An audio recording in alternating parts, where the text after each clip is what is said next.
This one started the same way it usually does. Hours scrolling through eBay for the right project.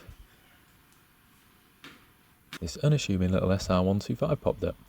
Not run for 13 years and quite rusty, but only 6,000 miles. I was sure I did my CBT on one of these. After a tactical last-minute bid, it was mine. With no van or trailer and the bike being 200 miles away, I arranged for a courier to pick the bike up, hopefully the following week. So it's been just over a week, and arrived today is £500 worth of SR125. Let's take a closer look. So of course it's in need of a fair bit of work. It's a barn find, it's been stood for 13 years, but you might be able to see why I thought it had some potential. Only 6,000 miles on the clock. Fair bit of rust and corrosion. It's crept in whilst it's been stood. Quick look at the other side.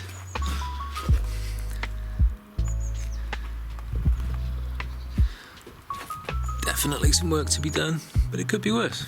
So the first thing I want to do is hear this engine run and check the electrics on the bike, and then we'll set about tackling the rest of the issues on the bike. We'll take a look at this rusty swing arm, the rusty sections of the frame, and of course the exhaust system.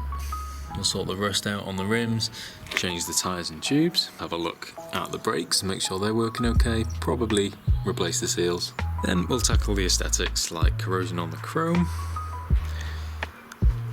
and this engine's definitely in need of a bit of a paint. So there is a couple of things that I didn't spot on the eBay ad. First thing is the dent in the tank, just didn't see it with the lighting on the photos. The other is a leaking fork seal. It's kind of to be expected, and I was going to change the dust seals anyway because they're cracked. The other one is going to definitely take a bit more work than anticipated. Unfortunately, some point in the past, somebody snapped an exhaust stud in the head and used some exhaust sealant or gun gum to stop it leaking. That never really works. It's going to need drilling out probably, and retapping and a new stud putting in. The other one probably isn't going to be very fun to get out. So that's not expected, but this is what you get, and if we have to take the head off and fix it that way, then that's what we shall do. Oh, and it also needs chain and sprockets, a battery, and the only right hand side panel left in existence, the price of which is extortionate. If you don't know much about Yamaha's SR series, SR stands for single road. The 125 weighs 103 kilos and makes a mighty 12 horsepower. Most were used by training schools and CBT holders, but they still make a dependable bike 20-30 years later, great as a commuter.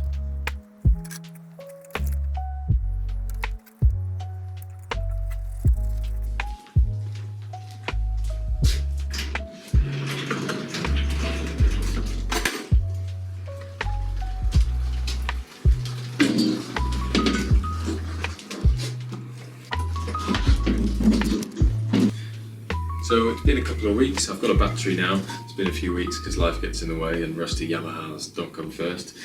But today's the day we're going to try and hear the engine run. I've got a couple of things to do. I want to get some oil circulated around the engine before starting, and some ways to do that. Probably going to have to clean the carb, but we'll try and get away with draining it first and see how it goes and put some fresh in, and then we'll see if it runs. So let's get started. Okay, so first things first is a battery. However, we've encountered the first minor problem. It's not really a problem, it's just a pain. There's the positive cable. Battery goes in like so.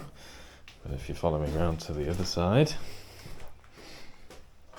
the negative cable I've removed because Yamaha gives you a tiny little window and about an inch of cable to play with to try and get it on. So I'm going to fit this to the battery first, then feed it through and connect it down to the earth point, which is just behind the front sprocket cover.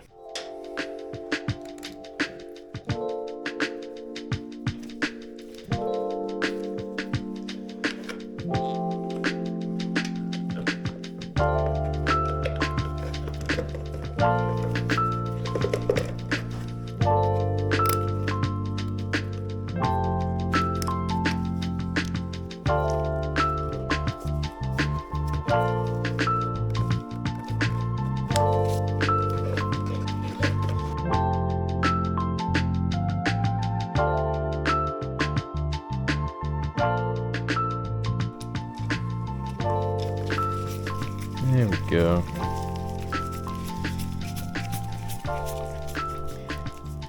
Okay, so that's the battery hooked up. Okay, let's turn the ignition on.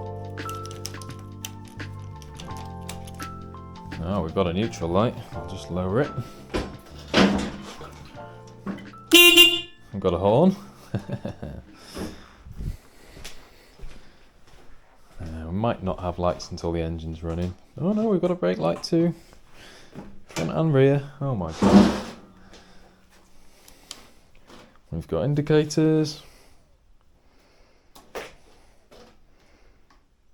We don't have right indicators. We've got left though. So we're just going around left hand corners. That's fine. Oh no, we've got right now as well. It's obviously bad contacts in the switch. I'll just buzz the starter. Okay, that works too. Brilliant. Okay, we're on track. It's all looking quite promising because I don't know if you can see. Hopefully you can see. It actually looks great in there. No rust that I can see. Supposedly it's been stored in a barn for 13 years. I don't know if I've mentioned. So that's good. That's good. Let's drain the fuel in because there is some fuel in there. See if there's any fuel in the carb. Get that out. And I think we'll just put some fresh fuel in. Okay, so I'm still getting to grips with this camera and I didn't realise it wasn't recorded. However, we've just drained the fuel and this is what's come out of it. Some sort of yellowy, varnishy, old fuel. But at least the tap's working, so that's good. I'm just going to turn that off and then I'm going to drain whatever's in this float bowl as well.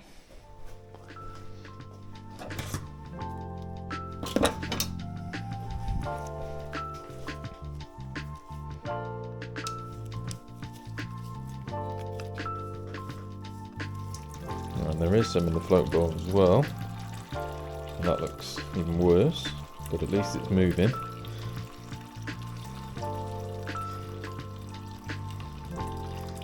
Yeah, that means it's definitely been stored with fuel in the carb, so sadly no one turned it off and drained it before putting it away, but that's okay. It's empty now, let's try some fresh.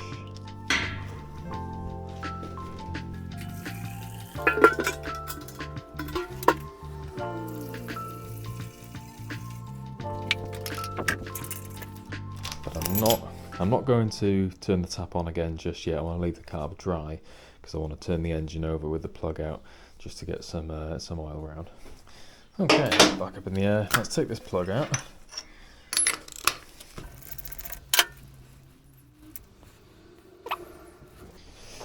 This is a mix of a little bit of petrol and mostly engine oil, and I just want to get that in the bore because it could be totally dry just before we try and turn it over. Shoot that right in there.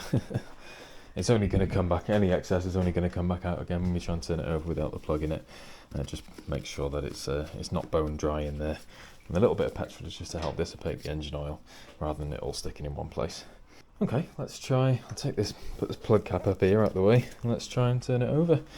Just get some oil around. There is definitely lots of oil in the sump, so we're going to try and get some oil pressure up to the head before we try and actually start the bike. That's neutral. Second, third, fourth, fifth, and there is no sixth. Okay, so it's in sixth gear. Now I'm just going to rock this back wheel over with it in gear. Okay, that turns. Oh, it's a bit stiff.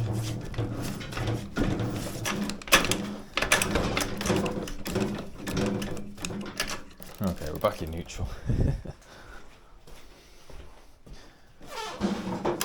Okay, neutral. That's good. Starter motor turns the engine over.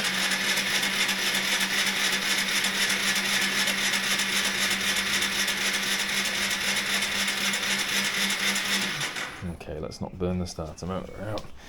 Next thing, let's put the plug back in. Turn the ignition off. I'm a little bit excited. I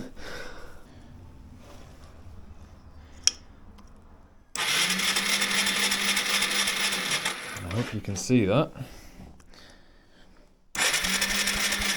Definitely a good spark, so let's get the plug back in.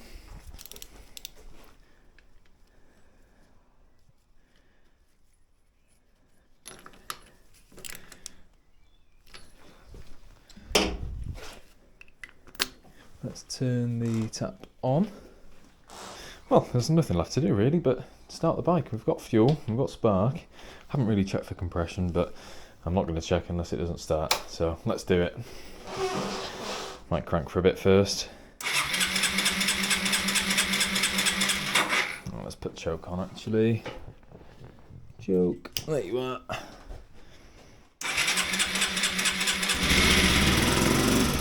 Oh, well, there's a bit of life. Try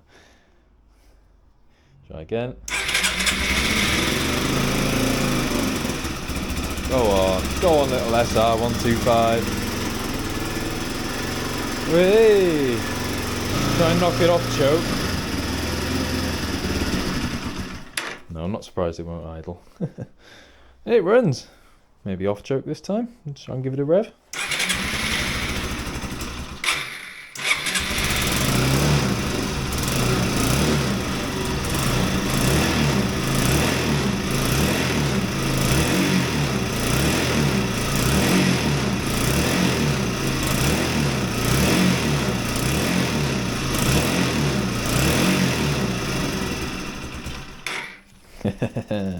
Okay, well that's a great start. The engine runs and it doesn't sound terrible. It's not knocking its head off or anything like that.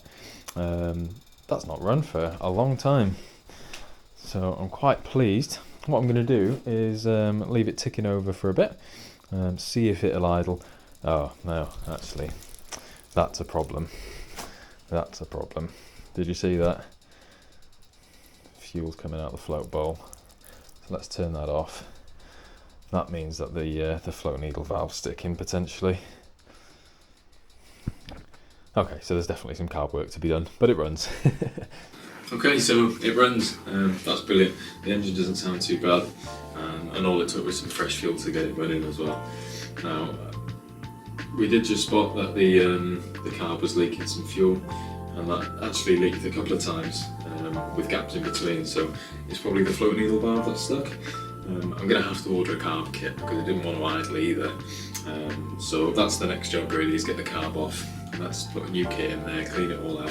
The engine sounded pretty good though, and I'm quite pleased to hear it running after it being stood. It's a barn find, so you don't know what you're going to get. You know, it could be dead rusty in there, but it's good enough to run. So next job is to get the carb off, clean it all, fit a new kit, get that back on, make sure it's running correctly, and then we can take the exhaust off, clean the brush, sort the snapped head, bolt, and get to town on the rest of it. So I hope you've enjoyed this sort of first video of a project. There's definitely a few more episodes to come, getting the bike up to roadworthy state and a decent-ish condition. Not going to be a full restoration, it's just not worth it. But I'm going to get it to a roadworthy state and it's going to look okay. You know what, it's going to look better than okay, it's going to look good. So if that's something you're interested in, keep an eye on the channel, there's definitely more videos to come. Thanks for watching. The headlight even works too. Mint.